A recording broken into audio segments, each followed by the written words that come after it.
So I was doing an origami simulation with students the other day, and I think I came upon something kind of neat. These are strips from US letter paper, and I take a lot of sheets of paper where I cut a square, 8.5 by 8.5 square from a piece of printer paper. So I have a ton of these strips that measure 8.5 by 2.5. So I just started fiddling around with them. So I started by first folding it in half lengthwise. And then we're going to accordion fold it down so that we divide the strip into eighths.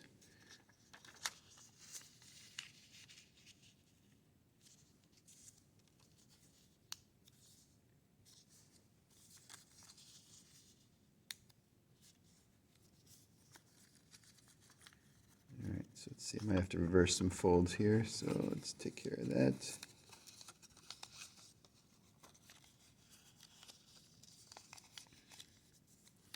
All right, and then we're going to really sharpen those creases. Okay? Then take that collapsed accordion and fold that in half. And again, you're going to have to work pretty hard to get those creases sharp because now we're adding more and more layers of paper. And then we're going to take this kind of little booklet and fold those two tabs backwards.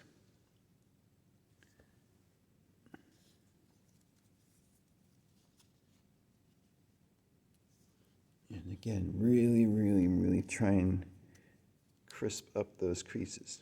Okay, so you end up with this, either a W or an M, depending on your perspective. But what's neat is if I start to stretch this out,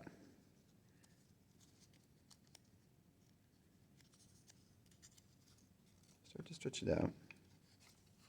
Okay, you see all those creases and valley and mountain folds.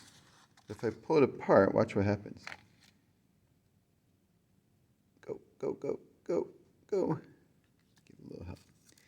So it almost wants to remain in that collapsed state.